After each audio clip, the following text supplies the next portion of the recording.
Jalen Tolbert has a couple of things that puts him on the field, in my personal opinion. I think in the steal of the draft, by the way, just the absolute steal of the draft. He was a player that I had a second round grade on, and most of our draft pundit co-worker guys or whatever, whether you might got Jeff Brown or whatever, Bobby Bell. Shouts out to Bobby Bell too, man.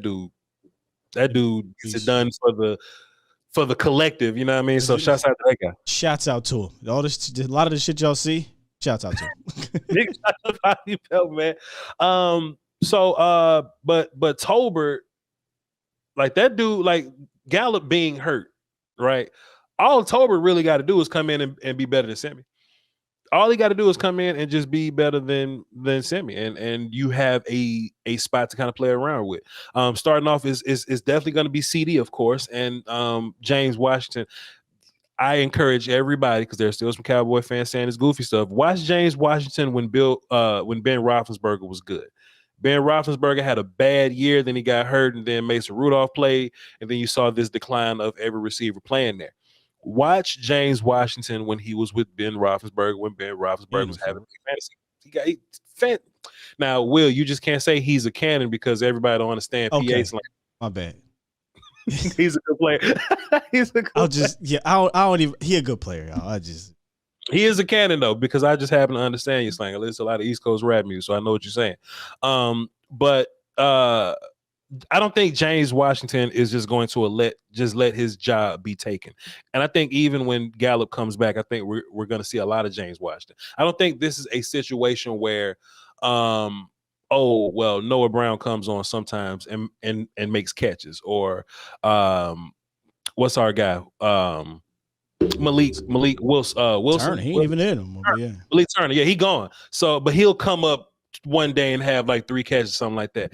I think James Washington, we just talking about like as a player, I think he's a better player than Cedrick Wilson. Yes. And I remember James Washington coming out of OK State. He was like a late, I don't think it was late first, but early second round pick kind of got to me anyway. I remember doing the research on James Washington, right? This ain't about James Washington. This is about Jalen Tolbert. But I feel like we got to set the stage for how good James Washington is for us to understand what Jalen Tolbert's role is. He's not going to come in and just be better than James Washington, but he can definitely come in and be better than Semi. So in my mind, day one, what I think is going to happen, I think CD is probably going to be your X. James is your Z, where he truly belongs.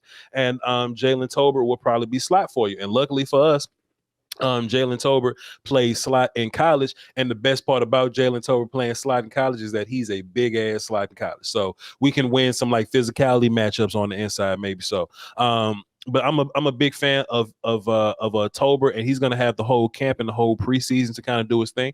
And I think the best thing about Tolbert also, or just one of the things I like about Tolbert also, is that he can play outside if you ever want CeeDee Lamb to be one of the interior guys for you. So you get some good flexibility with all your guys, really. And then when Gallup come back, I fully expect for it to be a good, solid 4-man rotation with all those dudes getting involved, man. I'm really excited about our wide receiver core. Master William, let me ask you this, man. As a whole, I know who Amari Cooper is. I'm speaking as an Amari Cooper fan, right? I'm a fan, Will, still. I got a video on my Voch Lombardi page, got 90,000 views on Amari Cooper running 5 different slants, all different. I'm a fan, Will, still.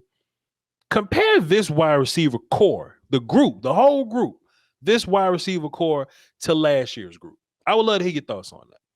I don't think it's better than last year's group. Are you struggling with that one? I think sometimes different might be better. Here's what I'll say about this. Please. You didn't have Gallup. You had Gallup for like 5 games. I think that's why we're thinking about last year. Like when you went into the season, it was Gallup, it was Lamb, it was Amari Cooper. Wilson was your 4th wide receiver, y'all. We talking about being your 4th wide receiver. And then we saw that he could be a 3rd wide receiver and a productive one.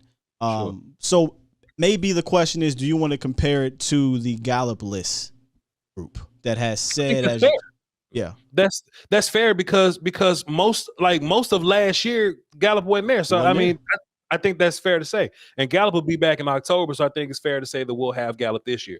So Amari Cooper, CeeDee Lamb, and Cedrick Wilson and I guess you could say Noah Brown too, because Noah Brown played, I guess, versus a year 3 CeeDee Lamb. Don't look away. Put yourself on screen so I can see you. They need to see you. Or a year 3 CeeDee Lamb, James Washington. I want people to not be unfair about James Washington. Year 3 CeeDee Lamb, James Washington, Jalen Tolbert, and Michael Gallup. Which core is better? That's probably going to have me have to go back and think. But off top, I think Amari Cooper is the best wide receiver, whether it's last year or this year. Now, CeeDee Lamb could take that year 3 jump, right? Like if he takes that year 3 jump, now you can say, all right, Lamb is better than Cooper or whatever. We're not using Gallup, right? No Gallup. He's out the equation, or Gallup is in the equation for 2022. We're using Gallup this year, but we didn't have him last year, so he's not on the 2021 team. Sure. I think Lamb is better than Michael Gallup in general. So 2021 Lamb and Coop is better than Lamb and Gallup is how I look at it right now. So now it really comes down to wide receiver 3 and 4. That's where I think the depth is at, because I think James Washington and Tolbert is more talented than Ced Wilson and Noah Brown. Yeah. So it all depends how you feel about the top 2. So I think the top 2 supersedes the depth. That's actually a very good question. I think it's fair. Write that down and, you know what I'm saying, do it in the morning or something. Do it. Something we'll talk about. And then look, let me ask you this too, though, since we're pondering on it, just the more I think about it, right? Like, what is Dak-friendly nowadays? Like, at some point we would look at Dak-friendly and be like, oh, well, can he run routes and get wide the hell open? But we have numbers. I'm going to get Matt Owen on here, tear this shit up. We got numbers that support the idea that Dak is a tight window thrower, that Dak takes chances downfield. Dak, Dak works the medium to the deep ball, right? So what is Dak-friendly? Has Dak evolved to a point to where Amari Cooper, the super nuanced route runner, right? Is that Dak-friendly now? Or is the dude with yak ability that can play intermediate to deep, is that more Dak-friendly now? Because look at this. Go ahead. Because how Cooper was used, he only really ran slants, really. Just how we used them. You know what I mean? He ran slants, he ran some crosses or whatever. We never really got busy intermediate and deep with Cooper. Sometimes we'll have some deep balls, sure. Other times, but Cooper had to ask, hey, throw it to me deep. You know what I mean? Hey, bro, throw it to me deep. Or can I run deep? Can I run the route deep?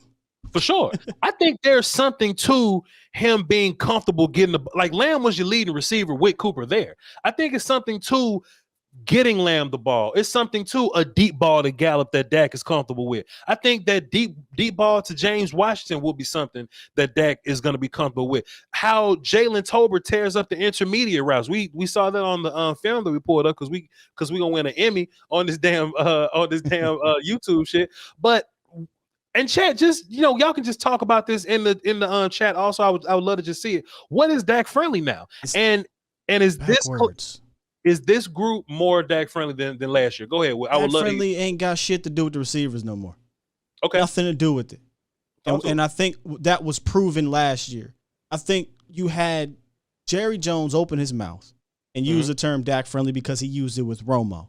But see, we need to go back to when he used it with Romo. That's what Dak-friendly is. When he went back and used it with Romo-friendly was what? Block it, block up front, run the ball. Let me hold on to it. Yeah, for sure. And run the ball. That is Dak-friendly. But in reality, that's QB-friendly. Dak has progressed to me as a quarterback right now where if you have talent out there, he can get the people the ball. Like we act like Lamb didn't just have 1,100 yards and six touchdowns last year. And who was it? Michael Gallup didn't have a 1,000-yard receiving season in 2020. By the way, or was it 2019? 2019 in his second year. And then we've seen what Cooper could do. Dak-friendly, quarterback-friendly is all about blocking it up and at the very least being respectable or efficient on the ground game. It's not about being heavy towards one side. That's Dak unfriendly. He got to throw the ball 45 times a game. You don't want that in Dallas. So, Will, still, let me ask you this. Hold on, we got some buffering on the stream here. Let me take a look, see what's going on here. Let me take a look, see what's going on here. Chat, let us know if we good. Let us know if we good. Okay, look like we good to go here. And look, this is a fantastic conversation, by the way. Let me ask you this, Will, still. So it's not Dak-friendly, right? Let's not use the word Dak-friendly because that does have words that's it does have this vibe associated with it, right? But how about this, Will? Not Dak-friendly. what group of receivers works with Dak better? Because look, and that might sound like the same thing, but just watch this, right? We know that last year we don't care if you're the number one guy or not. It's if you're in the read. So if Schultz is the dude, then fine. If Cedrick Wilson is the dude, then fine. What I'm asking is, if that's going to be how we're going to play offense, do you want your open dude to be a deep ball yak guy? You see what I'm saying? Or do you want your open dude to be like because Cooper wasn't really yak guy. Cooper will get the ball and he'll do some yak things, but we really didn't see that yak in him. If Dak's gonna go to the second and third read, and that may be Lamb in the slot sometimes, would that give us more plays downfield if we're looking for our second and third options more? Because our second and third options are more deep ball guys, right? See, I think they need to get more defined in their wide receiver philosophy. When he had, I think, one of his best year or his breakout year as a passer, it's when you had Amari Cooper, who was an X, right? It's when you had Michael Gallup, or not an X, would be a Z, I think, at that point. Michael Gallup was your X. And then you had Randall Cobb, who was your slot. I think now we're getting a little bit too cute. You know, we want to CeeDee Lamb. It sounds good, right? Oh, versatility. CeeDee's in the slot. CeeDee's out the slot. CeeDee's in the slot. James Washington, he's in the slot. He's out the slot. Jalen Tolbert, he's in the slot. He's out the slot. Like, I think if the wide receiver position is more defined, I think it'll make it easier on everybody. But I can get where people will say, no, man, don't box some of these guys in. Allow them to move around. I think the problem comes, though, quarterbacks need to trust where somebody's going to be at their position. Sure. How fast is he going to trust Tolbert in the slot, you know, where you need trust in the slot? So I think that's probably the best type of wide receiver core for Dak. Get me my standard boundary wide receivers and get me a slot. Cole Beasley, who had a career year in Dallas under Dak. Randall Cobb, who had a breakout year in Dallas and got back on track under Dak. And somebody like that, and then have your standard boundary guys. I think that's the best way to go. Come on, Volume. What we doing, man? What we doing, man?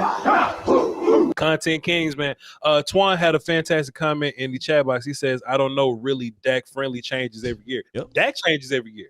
Dak gets better every year. He's not just, I need an outlet guy anymore. I'm going to spread this whole shit around, and we getting, like, Dak's a different dude than he once was. You know what I mean? There's a Drake line for everything. Don't talk to me like I'm that Drake from 3 years ago. I'm in a higher place. Same for Dak. Dak's in a much higher place now. And I think that we can take that and reflect among that, right? And I really wanted to say that, bro. Like just have this whole conversation, because I really think people walking into this season assuming that just because we lost Coop, we're shit now. That ain't the case. We still I think we this ain't committee wide receiver, bro. Sure. This ain't committee. This ain't Allen Hurns, Deontay Thompson, and Bryce Butler. Respect to them guys, because Bryce Butler is close with Dallas media. Shouts out to him for being one of them real dudes. But this ain't that. This we got dudes on this team. It's just how you feel about Cooper, and it's crazy because a lot of y'all saying Cooper was trash. It might be committee approach. That's a different conversation, but it's not committee talent. It's a committee of gangsters.